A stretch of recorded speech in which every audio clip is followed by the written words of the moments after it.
On passe maintenant en Centrafrique. Les évêques de la Centrafrique ont dénoncé l'hypocrisie des accords de paix signés en Centrafrique depuis le début de la crise en 2013, alors que la mise en œuvre de l'accord conclu début février entre le gouvernement et 14 groupes armés reste fragile.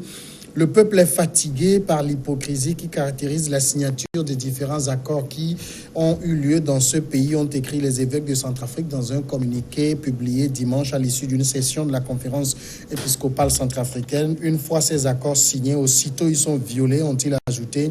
Près de 5 mois après la signature de l'accord de paix négocié à Khartoum, le 8e depuis l'éclatement de la crise en 2013, sa mise en œuvre reste lente et fragile. Edem Achou, il faut dire que les évêques centrafricains ont raison. Les évêques centrafricains ont raison parce que le peuple en a marre. Et quand on connaît la position de l'Église catholique face à des situations pareilles, elle n'hésite pas à prendre la parole. Vous avez vu tout ce qui s'est passé en RDC. Même dans notre pays, le Togo, tout récemment, les évêques n'hésitent toujours pas à prendre la parole. Les évêques sont fatigués et maintenant, il faut vraiment taper du poing sur leur table. Depuis le début de ces événements, il y a déjà 8 accords signés, mais jamais respectés. Est-ce que l'Église va rester insensible face à cette situation? Non. Donc, c'est ce qui a poussé maintenant les évêques de la Centrafrique à sortir ce point de presse et à vraiment dénoncer et à appeler donc tous les acteurs politiques et les protagonistes à revoir leur position. Mais quand les évêques ici dénoncent l'hypocrisie, c'est vrai qu'ils n'ont doigté personne, mais vous pensez qu'ils pensent à qui spécifiquement? Oui, vous savez, dans cette histoire d'hypocrisie, pratiquement tous les présidents qui ont eu à RDC doivent se sentir dedans. Parce que chacun fait tout pour se protéger. Donc, cette histoire d'hypocrisie, ça concerne les protagonistes, les présidents qui se sont déjà eu à passer par les affaires et le président Touadéra actuellement. Et plus précisément, les chefs des milices, pourquoi pas des groupes armés. Oui, c'est ça. Non, vous savez, depuis le début de cette crise en 2013, il faut noter qu'au moins 8 accords ont été signés. Et la France, même si était mêlée. Et on se rappelle qu'en 2014, François Hollande avait dit publiquement comme ça que nous n'allons pas laisser Michel Djotodia, qui était président de la République centrafricaine à l'époque, rester au pouvoir jusqu'en 2015.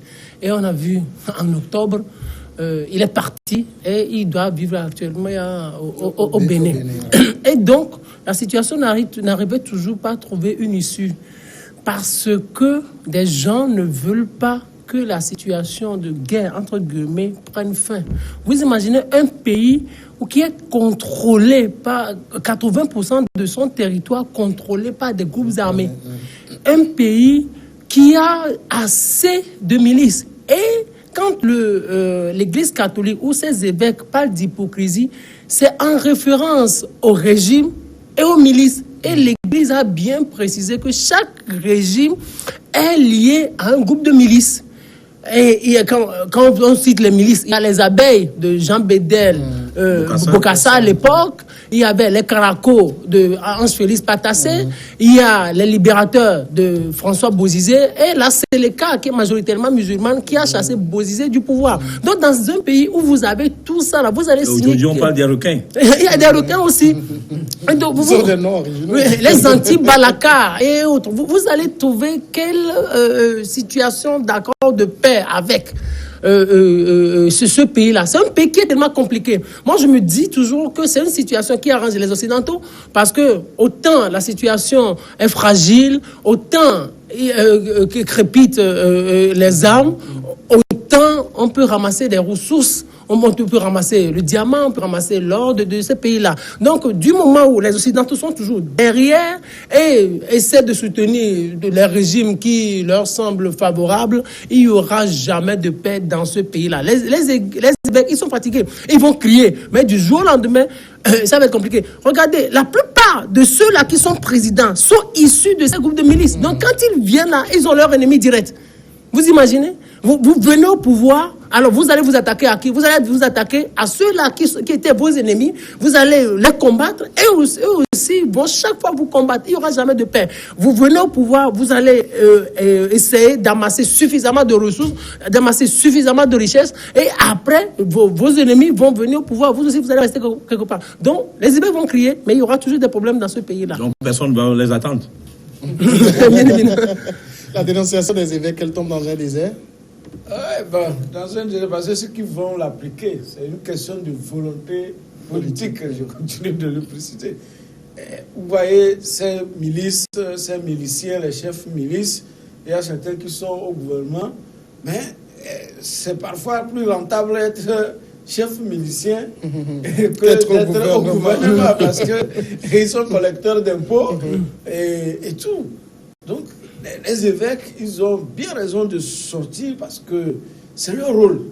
C'est leur rôle. S'ils ne le font pas, je dis, ils ne le font pas assez. Ils doivent faire encore suffisamment. Quand vous prenez la guerre en Centrafrique, mais ce conflit armé, l'Église a payé beaucoup de la vie des fidèles. Vous voyez, les premières attaques, c'était dans les églises. Oui. On décime toute une communauté religieuse. Il faut voir comment l'archevêque capitale, là, c'est dit.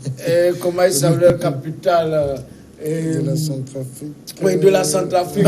Bangui, voilà. Mais comment il faisait les pieds et des mains et aller vers la communauté musulmane, comment ils doivent faire pour s'asseoir, faire choses, mais ils en ont suffisamment fait. Est-ce qu'on n'avait pas voulu quand même instrumentaliser ce conflit en conflit interreligieux?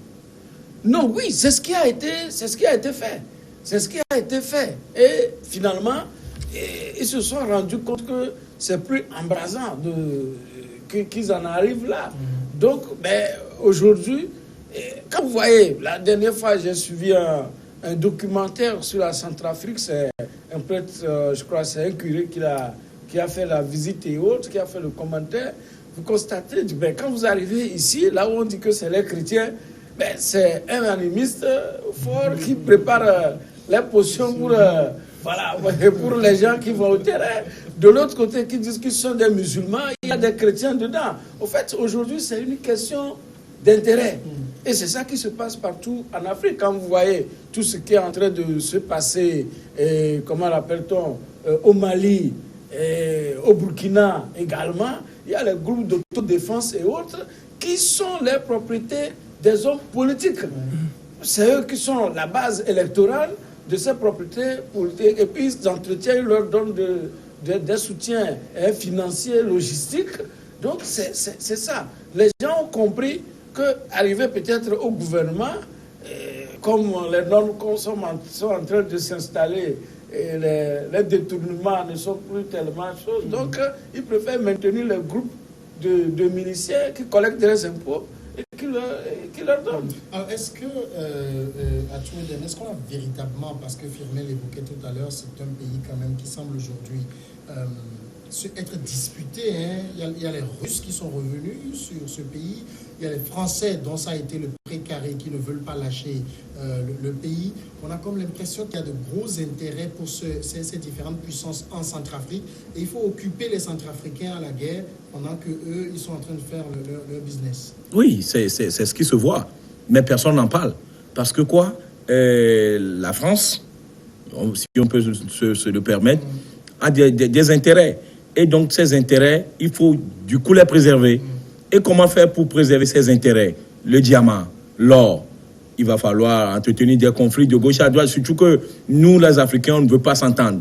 On ne veut pas revenir autour d'une table ronde et décider de l'avenir du pays. Vous avez vu un pays comme la Centrafrique, complètement décimé. On se pose la question, quand est-ce que ce pays-là même va se retrouver?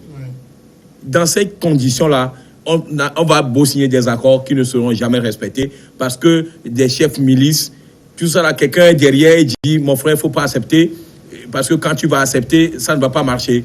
Et donc, il faut toujours entretenir de ces genres de relations pour continuer par piller. Maintenant, il va falloir que nous-mêmes, on soit vraiment patriotes. C'est là l'esprit patriotique doit rentrer en jeu. On doit décider de l'avenir du pays. On doit dire que le pays-là ne doit pas continuer par subir la guerre. Le pays-là ne doit pas continuer par souffrir. Ses fils ne doivent pas continuer par mourir de faim, surtout. Et là, on va essayer de s'asseoir et préparer donc l'avenir. Même si nous, qui sommes là aujourd'hui, on n'est pas capable de le faire, on n'est pas capable de relever le défi, nos enfants, nos petits-enfants vont quand même en bénéficier. Un pays comme la Centrafrique, qui regorge beaucoup de choses, mais qui est pauvre, qui est classé parmi les derniers pays.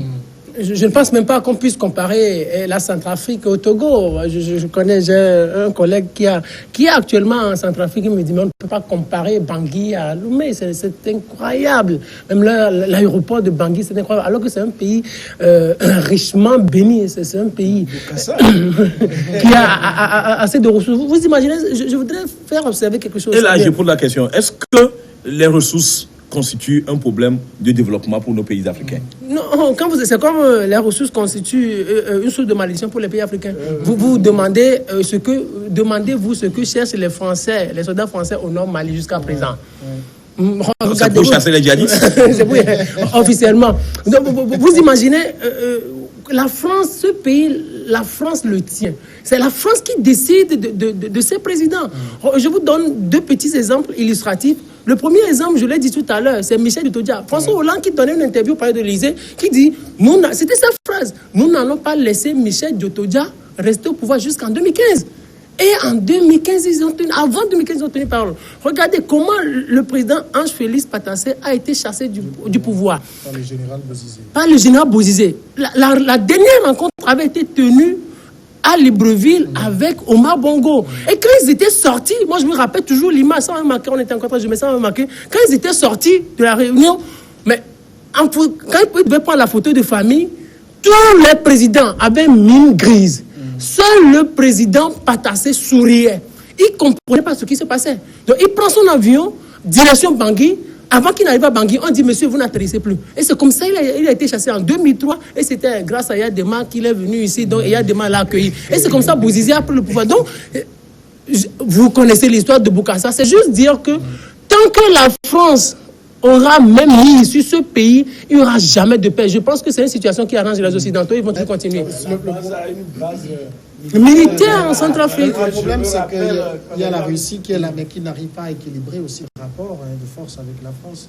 Ah non, mais le pays, c'est d'abord la France. La France avait sa base militaire depuis des années.